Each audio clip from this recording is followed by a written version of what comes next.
Okay, welcome to the CommonSpace office. I'm here with Angela again. Hello. Hi, Angela. Okay, so tell me what's happening? Child labour at CommonSpace. Yeah, this is a new intern. There you go. These are our new picture desk editors that you Yeah. can see over here, working hard away. Yeah, you're doing a great job. Work hard, you'll get more biscuits. Okay. Right, let me speak to Angela, please. Angela. These are actually Kevin's children. It isn't child labour at CommonSpace. Yeah. It hasn't got to that stage. But it's a child-friendly office. It is very child You know, friendly. so it's all rather good. So Angela, what's the big stuff happening in CommonSpace? Well, big news of the week. I think let's kick off with Indie Live's successful fundraiser. Congratulations. Oh yeah, I forgot about that. Yeah, thanks for reminding me. Yeah, so that's crowdfunder number 10. Wow. And they definitely never get any easier. And I can only thank everybody for their donations and their retweets and all that, and CommonSpace and the New Scottish Media helped out there as well. So that's really appreciated. So thank you so much. Yeah, well done. And if any of you have any coppers left over, allofusfirst.org/donate. That gives a bit Absolutely. of money to CommonSpace. Yeah. We need these donations to keep the New Scottish Media going. Exactly. They're doing a great job, and lots of interesting things around the corner politically. So who knows? And also we could buy more pens and crayons and stuff for the kids. Like, as you can see, definitely more pens required. Doing a great job there. So yeah, the news front. We'll get Yeah, quite a few things. it's been a relatively quiet week at CommonSpace compared to some of the weeks we've had previously, but then I Yeah. suppose most things are quiet compared to Brexit week and a lot of the things that have come after that. So yeah, we've just been doing a range of stuff, keeping on really. Okay. But I mean, we'll have a chat to the team in a minute and Right. talk to them about what they've been working on. Rightio. Shall we go in Yeah, there? let's go for it. Let's do it. We've got a busy office today actually. I don't know if you can scan around, but we've got Do loads you know of what? people, We could loads do of better different than people in. that. Let's show the office. Yeah. There you go. So there you go. Quite a lot in, and we've actually. I might run out at some point, Kevin, while you're talking to people, because Okay. I did spy our web developer, Daniel, come into the office there. He doesn't work in the office, he works from home most of the time, but he pops in to see us from time to time. And it would be good if he's about to maybe get him to chat a little bit about what it's like to do the tech side of a news website. That would be very interesting. I'd really like to speak to Daniel. Okay, just wait there. I'm a bit busy. Yes. That's the fun. So children. we've got the team here still. We've got Maxine to start with. Hi, Hi, Maxine. David Jameson is still on holiday. He's been away for a hell of a long time. He's still skiing then, is he? I don't know how we need to look at our holiday policy, I think. So yeah, David's coming back next week, and congratulations to David, by the way, as well, because he has now been at CommonSpace for a year. Good on him. Which is great news. Yeah. And David wasn't a journalist before he started here. That was Wow. his first kind of introduction into the trade. So that's really good. So we've trained someone up, working journalist, and he's been here for a year He's now. got the 500 yards spare for a journalist. It looks like he's been doing journalism for a long time. Is that what happens to you, is it? Yeah, he looks very stressed out, and He does. yeah, that's the look of journalism. So this is Daniel. This is our web editor, Daniel. So I'm springing this on you. We're streaming live on Facebook Hi, right Daniel. now with Indie Live. We do a little thing every week where we kind of go around and talk to the editorial team.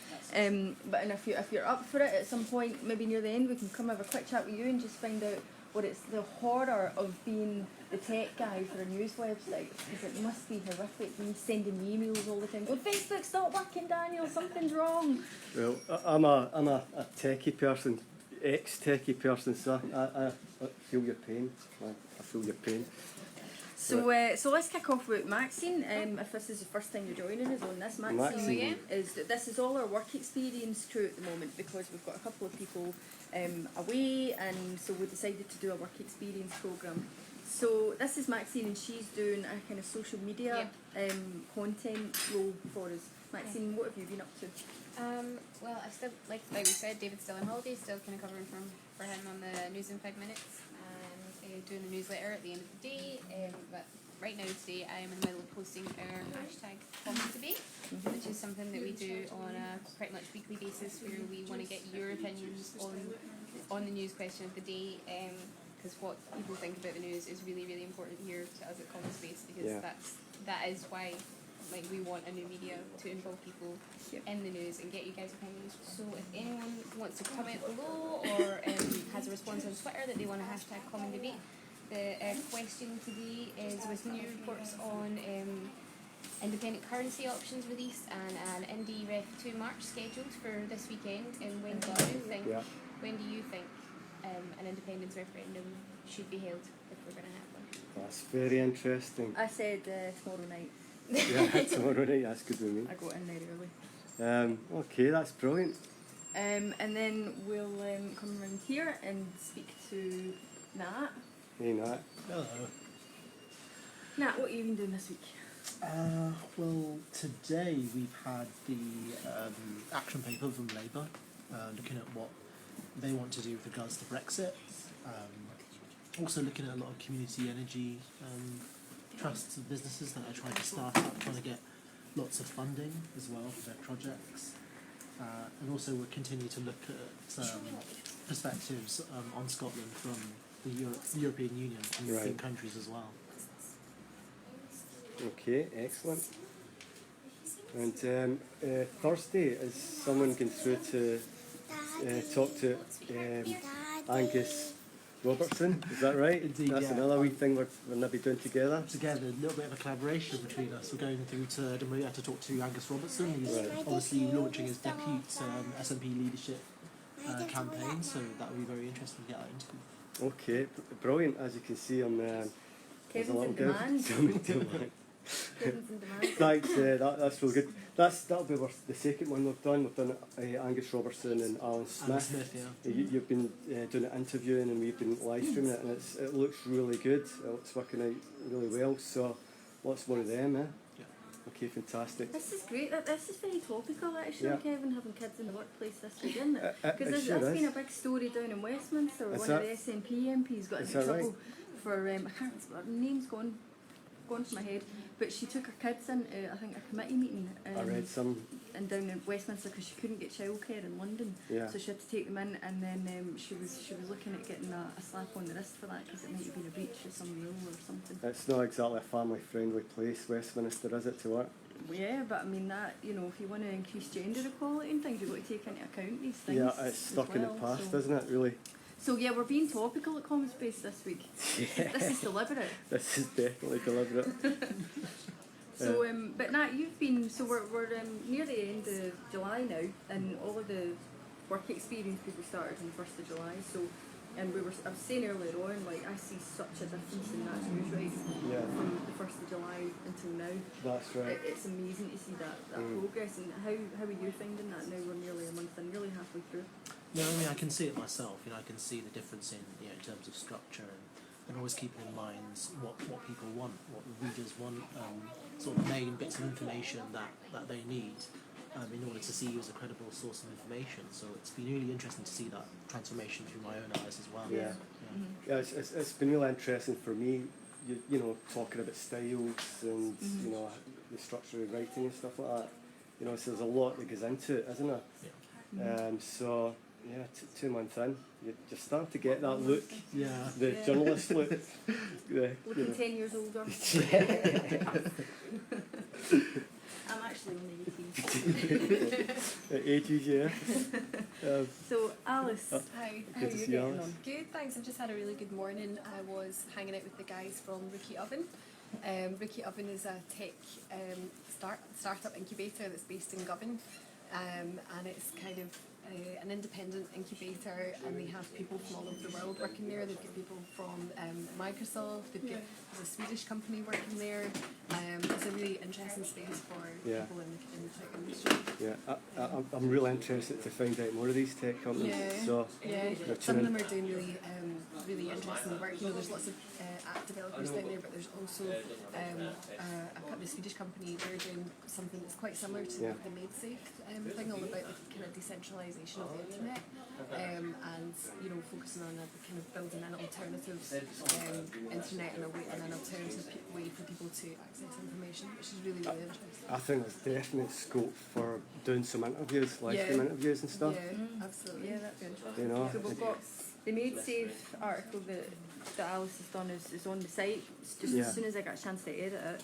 and have a look at it, so we'll have some stuff coming up there. Right, fantastic. And I won't say too much about it just now because people want to read it themselves, but we'll have a very interesting opinion piece coming up from Alice as well about sexism in the tech industry and her experience of that, even in 1 month as a reporter. Yeah. She's had a very interesting time with that, so we'll be publishing an opinion piece at some point, and I would urge people to look up for that. Yeah, I'm really interested in reading An that. important read. Yeah. Interesting stuff. We can Thank bring you. now Stuart. Stuart, how are you doing? I am not bad. Coping Coping? with the Yeah. pressure of the newsroom. Yeah, but I mean, it's been really different for you because Yeah. people take to these things at really different kind of speeds. I feel like Nat is a really fast news Yes. writer, and it's like a machine, just news articles coming out all the time. But Stuart, you started off as a feature writer. Yeah. That's the kind of stuff you've done before. And features much more slower pace. It tends to be more researched. You think, you know, more. I think about how you put it together and how you pull the threads together. News writing's much more formulaic. Right. It is really quite a different style to get used to and to get into it. And the key thing with news as well is the speed. Because you need to write fast, you need to think fast, you need to move between different stories. You know, the drop of a hat if something happens in your head and one thing, you need to get it into something else immediately, and it is really quite different. Sometimes you find that people will tend to stick to one more than the other because it's just more suited to them. Right. And I know that you've found it really difficult coming from that kind It's a bit of of a feature shock writing to the into system, news. It's yeah. been quite. But I mean, what do you think the key differences have been for you as a writer and the way that you approach things, moving from features to news? I suppose it's just accepting the fact that, you know, when you're writing an article, it can't be quite as thorough as you prefer it to be. And you know, there's not as much scope for fact checking and that sort of thing. But I suppose you just fight through it and get on with it. But yeah, slowly and surely, I think I'm getting the hang of it. Yeah, and it's tricky because we do try and give people as much time as possible to do news stories. I mean, I would say ideally if we could have 3 news stories a day, that would be really good. And but even at that, I'm thinking one of them would probably be more like aggregation. It would be more like we're just picking up the news that's going on that's relevant from somewhere else, and maybe you would want to have 1 or 2 original pieces that were coming out as well each day. And you know, once you get in a routine of news and you've got things you're working on all the time, it gets easier to do that because you've got things on the back burner all the time. But that, you know, is quite, you know, can be quite a light workload compared to some other publications where they're looking for a lot more than that as an absolute minimum. You know, we're talking 5-6 stories a day, and you never miss the target. If you miss the target, your job's in trouble. You have to It's be like doing a that every single factory day. farm for news stories, Yeah, so it's you got lose that out in way. quality. Exactly, if and you're- people are just you know, looking for anything to report just to hit that target, rather than it being about thinking about what you're reporting and why it matters and the quality of that stuff. So we do try and not make it like, you know, to really pressure people that you must produce this amount every day. We have a target that we would like, but for various reasons, some days that's possible and some days it's not as possible. So we don't make that like a, you know, failure to hit the target means a disciplinary. That's not how we do There's no things. gun to the head. When I can tell people that I'm doing a journalism work experience with this, they think that it's pretty easy because we're writing in the wake of Brexit. The thing is, as you were saying, Article 50 hasn't been triggered yet, so actually, you know, there's not quite as much to report on Brexit as you might think. At the moment, it's all very speculative. You know, Exactly, yeah. one politician from one corner of Europe saying one thing, and one politician from another corner of Europe saying another. But there's no actual solid news to report, so you end up sorry everyone, that's our buzzer by the way. You run the risk of repeating yourself a bit as well, where you're just kind of you're just looking for people to give opinions and speculation, and often it ends up just being the same thing over and over again. So There's going to be a lot of hearsay, isn't there, during this period before it gets Yeah. triggered? And I did read that it's not going to be triggered this year. I think Apparently. Theresa May said that she doesn't want to trigger it before the end of the year. So Okay. Whether her parliamentary party lets her get away with that is Yeah. another question Yeah. entirely, though. Yeah. but it could be quite a sort of slow 6 months really compared to on the Brexit front anyway compared to what we've had. Yeah. And of course all of that delays any idea of an India F2 because Yeah. it's really after Article 50 gets triggered and negotiations begin and all that stuff that you'd start to get any kind of feel for a time scale on that. So I would imagine, just my opinion is that they'll try and draw it out. I think they'll try and draw it out more. You know, it'll advantage they stay within the UK. yeah, we were you can't see this. But You've Kevin's daughter's doing something to his shoelaces. I think she's tying my I really- shoelaces I together. hope so. She's done it before. It could happen again. That's quite funny. So yeah, so that's been it's been you know you find in the team with work experience people coming in. It's fascinating for me as an editor as well to Yeah. see the different to see all the different strengths that people bring Yeah. into it, where they're stronger, which subjects they tend to focus better on, or things like that. And you get such a mix because when you put all that together, you end up with like a really broad, diverse landscape of things that you're able to cover and look at. So it's quite good. So Stuart, you've got a lot out of doing this. Yeah, definitely. So I've been working on a couple of features this week which are of interest to independent supporters. So doing a profile of Owen Smith, Yeah. one of the Labour leadership challengers, obviously, who said that Barnett has had its day in the debate about devolution funding. So perhaps if he became leader and became Prime Minister, within the UK as it stands, Scotland would lose its premium on devolution funding. So yesterday I was working on the Common report about currency options for an independent currency. Yeah. So, you know, as I'm sure That's your viewers interesting. know, that was one of the big stumbling blocks Yeah. in winning people over to yes last time round. So the Commonweal authors have been looking into options, and they suggest an independent Scottish currency pegged to sterling. Yeah. Sorry, we're just laughing because we had So we're going through, we're kind of trying to break down terminologies yesterday. Yeah. What does this mean? Yeah. What does this mean? What's an exchange rate to Yeah. mechanism? And Yeah. trying to, his part as journalism's about, I mean, that was a Yeah. good exercise for us yesterday. Yeah. You know, journalism is about taking all that complicated information and making it digestible and saying, in essence, this means, so that people who aren't economists can still understand Yeah. what the gist of it is. And it's quite, you know, it's Yeah. quite interesting how did you find that? It's okay. 2 minutes still. Sorry You go about to that. the toilet. You have a wee you can explain that, and I'll just go and get someone to take the wee one to the toilet. Oh, thank you. Thank you. well, it was pretty damn difficult because I would say that my own understanding of economics is, I would say bog standard, but I would say rudimentary. Yeah. So it was about really getting to grips with a complex subject as quickly as possible. Okay. That's, There you go. Minute, go and get Genevieve. Okay, thanks for that, Stuart. Sorry It's about okay. this little one. Right.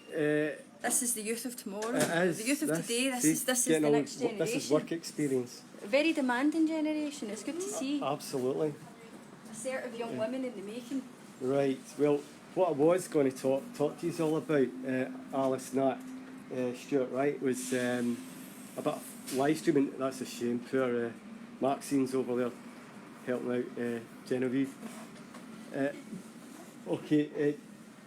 Right. Quite interesting today. We're using another method of live streaming. You may notice on the window this little device. That is one of these things from EE. Okay, it's a Miffy. Right, it gives you a personal Wi-Fi hotspot. So I'm just going to talk about this and how it can be used within journalism. Right. So let me tell you about this. Okay. So I've got a package with EE, costs like £20 a month. Right. You get so much data with that, you'll never use it. Okay. You can use it for you can use it for as well as your work, if you're in a train, all that stuff. I know you've got your phones, right? But these wee things are better, right? Because as you can see, right, you can place these things anywhere you want. You can also take them in windows. You can, if you're in a little restaurant, okay, you could tether it, you know, your phone if you want to do a Facebook live stream to CommonSpace. So you put that in a good location where you get a good signal, and you can check speed test, the speed test app you get from Ookla, right? That'll tell you how strong a signal you're getting, and so you can position it anywhere you want, good signal, and you can maybe do a Facebook live stream with someone in a cafe somewhere place, right? So if you've got your phone, right, if you've got your phone, wherever you're sitting, you might not get a good signal, but if you get one of these with you, you can place it elsewhere, right, to give you a good signal. So they're very handy, right? So that's one scenario. Phone data as well, then, wouldn't it? To live stream. Yeah, the data, a live stream, right? So if we were to do like an hour's live stream using one of them, it would pretty average data connection. It's lucky if it take up a quarter of a gig. So how much would you spend on a wee device like that? That device, okay. I'm going to try and turn the spin the camera. Give me a second, folks. Right. 2 secs. Okay, done. Okay, so yeah, so for one of those things, right, that is an Osprey 2. It's the big version. So that did cost about £70. There's a mini version you get that costs about £40. The difference is this one can be used to power up other devices like the phone. Suppose you're out, your phone's running low, and you get one of these things, you can plug in your phone to this version of the Osprey 2. Right, it'll power up your phone, it'll also power up tablets and stuff, right? So it's quite handy for that as well. Something else I use it for is to actually run devices. I can actually run devices off that, you know, just small devices, for example. Don't need to worry about this, but a mini router, right, which is quite handy for some of the stuff that I do, absolutely. Right, you don't need to worry about that. So it's good as a amenity, you know, it's a power bank, but also for doing live streams, and that'll be better than your phone. You'll get a better signal with that on your phone. And how much would you spend like on data for that? Well, from EE, the package I've got is £20 per month, right? And that gives you 15 gig or 20 gig per month, right? That may not seem a lot, but it's actually a lot, right? And as I say, you can use it for your work as well. Yeah. So, yeah, and the smaller version's £40 to buy it. Then you get the £20 a month option.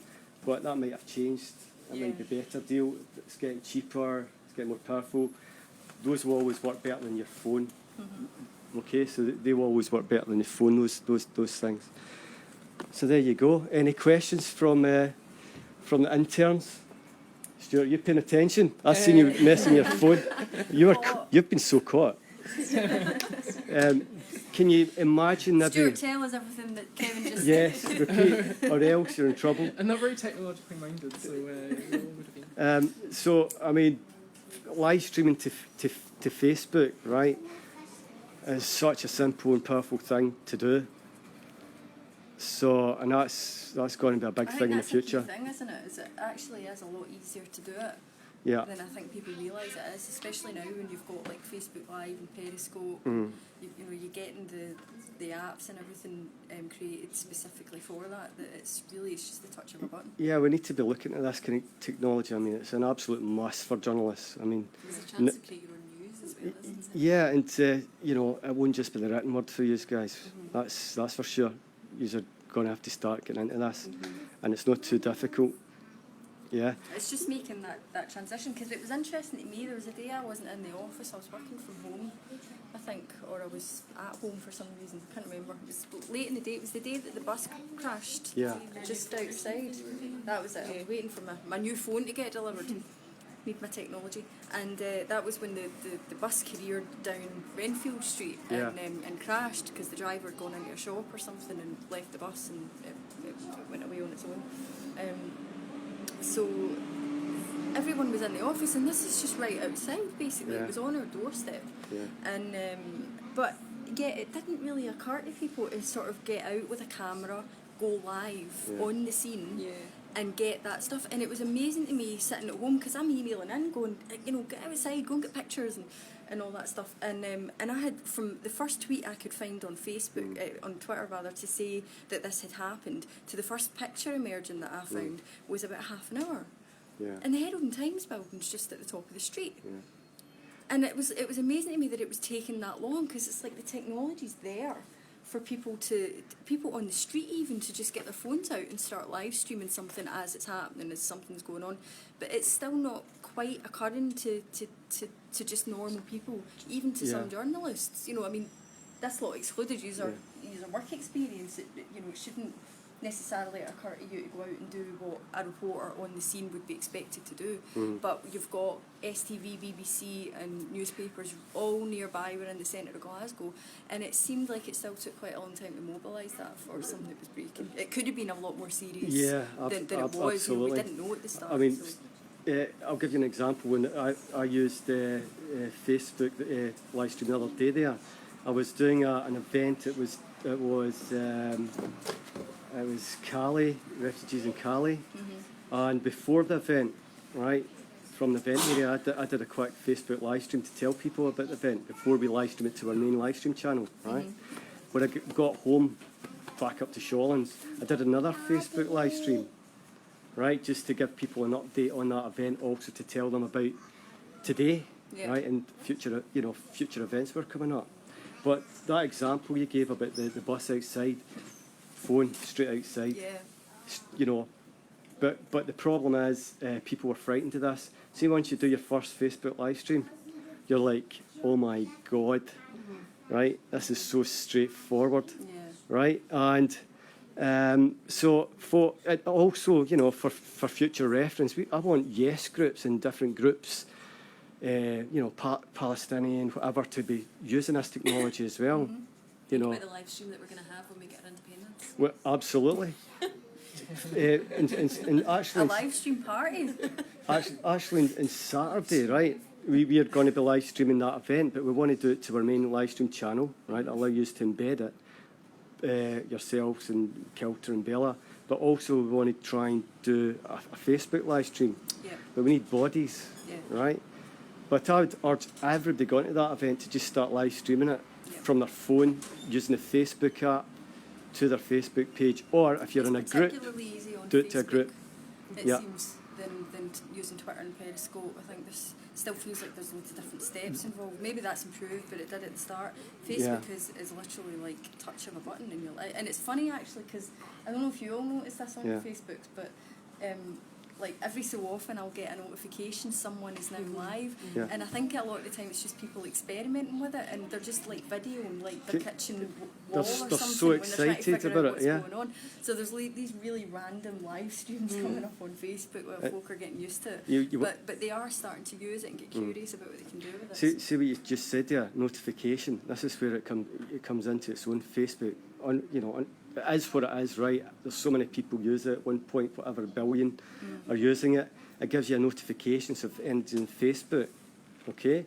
And so it comes up on your, if someone goes live, all it of tells your you friends at get the a side. notification to say so-and-so is now live. And that's like quite a genius little thing, that actually. That's really... It's powerful. That really makes it. It's really good. I mean, when you embed if I was to embed one of my live streams in Facebook, right, from our main live stream channel, it doesn't tell people, right? Yeah. But you've got to look at ways to do both. Like for us, I'll be doing both. We've got our main live stream channel, livestream.com, and Facebook, so exploiting both. For example, what I'd said earlier on, we go into Facebook, we tell people about what's coming up. Yeah? But it's like Facebook's kind of doing the distribution for you, isn't it? Absolutely, because people see it, notification, then they'll start sharing it, and the power comes to the share. It saves the video, so you're videoing it afterwards. So I'm definitely determined to get you all live streaming again. We have done a test. Because I'm going to try and get at least a couple of the team along to Saturday for for the rally and for the march and stuff, so that might be a good opportunity to start trying the live streams and see how it goes. If you hang out with us, we'll be at the front, right? We'll show you if required, right? Okay, and we'll help you do it. Okay. So there you go. You'll all be live streaming on Saturday. Yeah, I'm expecting great things. Well, Even Stuart, the technophobe, get you live. I'll be at the Glitter Against Fascism thing. Oh, what time's that? I'll need to check, but it's on Saturday morning, so I can definitely make it. So yeah, that's Excellent. Glitter Against Fascism. Why don't you tell everyone what that is? I know, that's quite, yeah. Tell us while we're here. I think it's just an anarchist LGBT grouping, which are going to do a counter demonstration against the SDL or the EDL, who are up in Scotland. It's as I like simple as that. Glitter Against Fascism. I love that. Is it against fascism or Yeah. racism? Yeah, Where is it at? Edinburgh, Oh, it's in Edinburgh. which where I live near. So Okay. Hey, Facebook live stream, my friend. Stuart. Right? That's it. yeah. Okay. So that's pretty much us. This is Eamon, you can see in the background here. He's Okay. the graphic designer. Good Hello, man. Eamon. Hello. And Daniel, the web man, has disappeared. I think he's gone away with a couple of people to do a meeting because we've got. Right. It's probably worth telling you all now. We've got CommonSpace will be launching very soon. This is a social network that I've been going on about since CommonSpace launched, and it's built like we have basically created a social network. So it's built like that, and it looks fantastic, and it's taken a lot of work, a hell of a lot of work, over that period of time because it's not easy to build a social network. But we think this could have massive, massive value to all of the different groups out there. It's a place to network, it's a place to talk, to organise. It also has the news element of CommonSpace kind of tied into it. It provides so much value, I think, to people. And so the key now is going to be getting people onto the platform, using it, interacting with each other and seeing how it all works. Totally up to everyone to lead it, that's the idea. We want the people that are using this stuff to really lead it, rather than it being CommonSpace or CommonWheel. So this is, the launch of Common Social is imminent. I can actually get on it now. It's open for people like staff. We have permissions. We now can get into the social network and use it. We've had a lot of people in the office playing about with it. But we're just checking to see what works and what doesn't work, and trying to iron out any bugs or any problems in the meantime. But we're really, really keen to get this launched now, and particularly with all the NDREF 2 and post-Brexit talk, there's definitely been like a surge of activity. So we think that having this specific space that people can use and create their own sort of, it's difficult to, it's like trying to explain Facebook to someone that's never used it before. You can't really explain it. You have to get on it and understand what the functions are for and what the purpose is. So that will be launching very soon. That's one of the reasons Daniel will be in today, I think. And like I say, it's there and it's built now, so it's just the question is when we decide to open it to the public. So there's not really that much tech stuff that has to go on now. So everyone, please look out for that. We're going to be putting out like mailings and all that kind of stuff to let people know once it's launched. And we'll be trying to make as big a fuss about it as possible because we don't have marketing budgets. You know, we don't. We're limited in the ways that we can communicate with people. We have mailing lists, we have social media, but we are you having a launch kind of thing? Maybe we could come and live stream it. We could maybe do something like that, but if you wish. The time, I think, it would be similar probably CommonSpace, where we actually launched in January and then we done the launch party in the June. We waited a while. Yeah, you need your soft launch. So, and with something like this, because it's so techy, it gives us a chance to iron out any problems that are coming up as people are using it as well, and get it to, quite a nice usable sort of product or whatever you would call it. So please keep an eye out for word of the launch, and once it launches, if you could sign up, tell your friends, if you're involved in any campaign groups, anything like that, let them all know, encourage everyone to sign up and just see what it's like. And if you think it's terrible, that's fine, you can let us know that you don't think it works, and that's no bother. We're trying it, you need we'll see if it works. feedback. If it doesn't work, then it doesn't work. But lots of feedback. So please let us know everything you think about it. And I mean, I think a great way to end today's broadcast would be to look at this fabulous picture that's been created while we've been on the air. This will be getting published in the main page of CommonSpace. Some fabulous artwork. Well done. That's That is really quite superb. There you go, girls. Thank you for Put that. that up on the wall. Thank Yes, you. you're leaving it here? Yep. Going to leave it here? Get your wee signatures. Righty-o. That could be worth some one day. Absolutely. So Yeah. so that's us for another week, I think. Okay, I'll just this one because that's one for mommy. swing this camera back to us. Okay, so it's going to be goodbye from us again, Angela. Until next week. We'll be Until- back next week, next Wednesday at 1 o'clock. Absolutely. This one's for So, mommy too. thanks for bearing with us and the noise from these two.